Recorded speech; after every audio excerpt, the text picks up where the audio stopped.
let's quickly share with everyone why are we doing these series, and then we'll start with our words.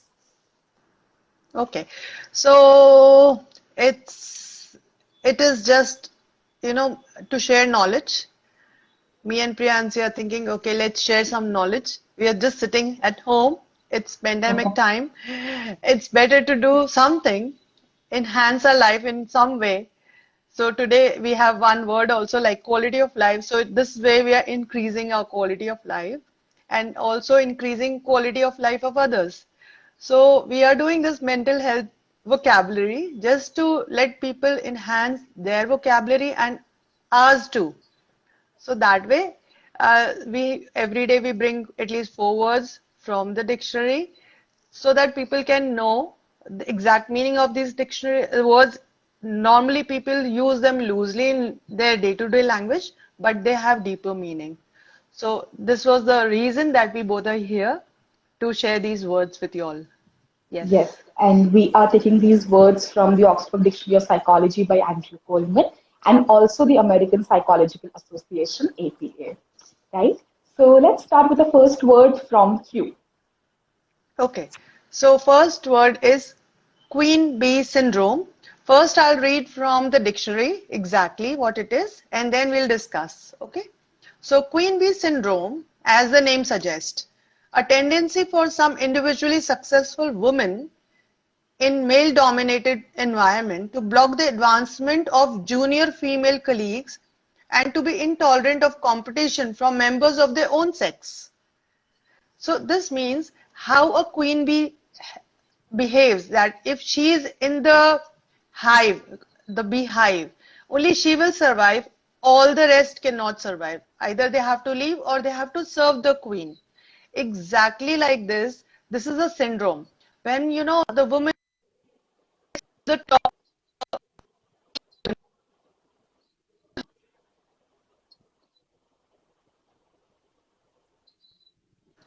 and she will do all those things that a male does, and she will not let any female come around her, and she'll behave in the similar way as male does. They become so biased, they don't let those junior females come near them. They Right. feel that they have achieved it now because they are different from other women, from their junior women. So to behave differently from junior women, they behave in this way. And this is called the syndrome. This is queen bee syndrome. Okay. So can we say this is seen in the organizations? Like where is it Yes, seen? it is seen in the. You can say this is another word for the ceiling effect, Hmm. the glass ceiling effect, where the woman is on the top. And to stay on the top, she will try to comply with the organization norms and behave like male Okay. just to stay in that position. Yeah. Okay. Okay. So the second word that we have for today is quality of life. So the dictionary says the extent to which a person obtains satisfaction from life. As the name suggests, quality of life, you also mentioned when we had started the session, quality of life is basically what kind of life are you living? What is the quality of your life that you are living? So when I talk about the quality of life, there are some indicators that show us that are we having a good quality of life or not so good quality of life. So some of the indicators are emotional well-being. Okay, how emotionally well are you doing? Then we talk about the the recognition, the status you have in the society, your health, your wealth, what kind of position you have in the society. So all these are the things that indicate our quality of life. What kind of professional relationships do you have? What kind of societal relationships you have? Plus, what kind of relations you have within your family. Okay, so that defines our quality of life. If all these relations are healthy in nature, then we will say you are having a healthy quality of life. And if not, then we can always work towards building a quality of life. So, if all these things are balanced, if there is also a balance between a professional life and a personal life, then our quality of life will improve. Because if suppose I am someone who's totally focused on my professional life and I'm not focusing on how my partner is doing or how my family is doing, so there will be an unbalance. Okay, there will be an imbalance. Or if I'm too much focused on the family and I'm not focusing on what is happening in my professional life, so that will also create a kind of imbalance. So it is very important to maintain a balance in all the factors that we have in our life, hence maintaining quality of life. Yes. I think when we say quality of life is subjective. Means every individual Hmm. has a different standard for quality of life. You might you might think, okay, if I will be rich, then I'll be happy. Maybe someone says, if I get good sleep, then I'll be happy. So it is so subjective. People tend to be, if they think, okay, if I'll be rich, only then I'll be happy. Maybe that happiness when he's rich won't be there. So he'll think of other things to be happy. So it is very subjective. It is like a person is having again the balance of being happiness. There are personality traits to be happy, to retain a quality of life. So there are so many researches going on in countries where they check which country is having the best quality of Best life. quality of life. Yes. Yes. So people on some countries they have good quality of life because they have good environment, good money, and other things that you mentioned, they are there. So they have higher standards of quality of life than Yes. the developing nations. Yes. Okay. So now with this, we have the third word today, and that is very interesting word. Even I was not knowing before we did this today, and I studied about it today. Before this, I was not aware about this word. So thank you for this new word in my dictionary. So it's quack. As the name suggests, it is quack quack means it is like shouting. It is like, first I'll read from here. It's an unqualified person who makes false claims about or misinterprets his or her ability or credentials in medical, mental, or behavioral diagnosis and treatment. It is very important word. The other word for this is quackery. Means if a person, you can say this term comes from the word, I think it's a Latin word, Yeah, and it's a Latin word. it's a Latin word, right? And in Latin word, they quackware means when you shout out loud and sell something. Means you want to sell something, so you want to shout out loud, right? So quack means that.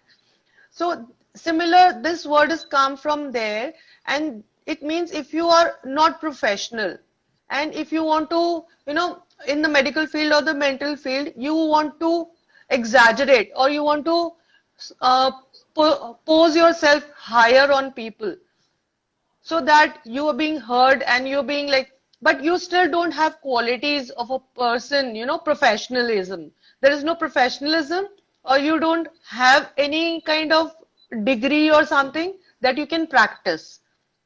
So these are malpracticing people who really don't have anything, but they are in the field giving treatments to people. Yes. So such people, they put big hoardings or they have a lot of advertisements and whatnot to attract people. And actually, they don't know how to treat people, and people get, trapped in these people, and their bank account is like they just drain their bank accounts and drain their mentally also. That's quack. Yes. You have to be very careful with these people. Yeah. The quack is basically used for individuals who say who commit to have false credentials, like maybe that Yes. they can say that I am a doctor or I am a mental health professional, where in actual sense they are not, and they are actually treating people. Hence, they are termed as quacks. So, in even mental health professional, we have lots of quacks who don't have psychology background, okay, and even though they are saying that we'll treat your depression, anxiety, and blah blah blah, so it's like there are lots of quacks in mental health professional. Yeah. Yes, because like the doctors, they can put the Red Cross sign, right? So you know they are doctors. Yeah. But in mental health professionals, there is no sign they are given, right? So anyone can sit and say, oh, I know you, I can treat you, you come to me, I understand you. But you have to be very, very careful about them, because they do therapies, but actually they are harming people mentally. So be careful. Be careful of the quacks. Okay. Yes. So on that note, we have the last word for today, which is quid pro quo. So the dictionary says an advantage given in return for something done or promised. So it literally means one thing to another. Let's understand this with an example. Like suppose you tell me that I am going to my friend's place while I lie at home. Okay. So you ask me to cover for you, cover your lie. Okay, so you say, so I say, okay, I'll cover your lie, but in return, when the next time I go for an outing, you will also have to cover a lie for me. So this is like one thing to another. I do something for you, and in return, you do something for me. So that is quid pro quo. Here we can also say that it is related to compliance. Okay, you comply to other people of what they are saying. So another example here can be of sexual harassment, which happens in some of the organizations where we say that suppose the boss says that you will get a promotion if you sleep with me. Okay, so so this is like if this person sleeps with the other person, so that's like give and take. This is like quid pro quo. So if you sleep with me, I'll give you a promotion. Okay, and if you do not, then I'll throw you out of the job. So again, give and take, where this relation is happening. So this is just like it happens with everyone, quid pro quo in daily life as well. Like I gave an example of a friend, and like in family members also, I cover a lie for you, you cover a lie for me. So this is what we say is quid pro quo. Yes. Again, quid pro quo is a Latin phrase. This Hmm. instead of that. This Yes, this exactly is means quid pro quo means this instead of that. Means if I give you this, then you'll give me that. So whenever this line comes in, it means it's quid pro quo. And if while you were talking about this, and I had this idea in Ramayana, in Mahabharata, there are so many woes, when Ram's mother or Bharat's mother, they did something for the king, and the king had to return, and so Ram had to go for go. the Yes, exile, right? the So that's exile. quid Yeah. pro quo. That, I think it's a bigger example, but that's quid pro quo. These days it's been used in organization and everywhere. We have been hearing every day's news also about this. So yes, it is very much prevalent in this society everywhere. Yes, so on that note, today we had discussed four words with Q, which are quid pro quo, quacks, quality of life, and queen bee syndrome. Tomorrow we'll be back at same time with letter R and few words with R. Till then, thank you everyone for all those who had joined, and thank you, Shalu for being here. Thank you so much, Priyancy. Thank you so much, everyone, for joining in every day and giving us so many comments and so many feedbacks. We are really, it's gratitude from both of us. Thank you so much.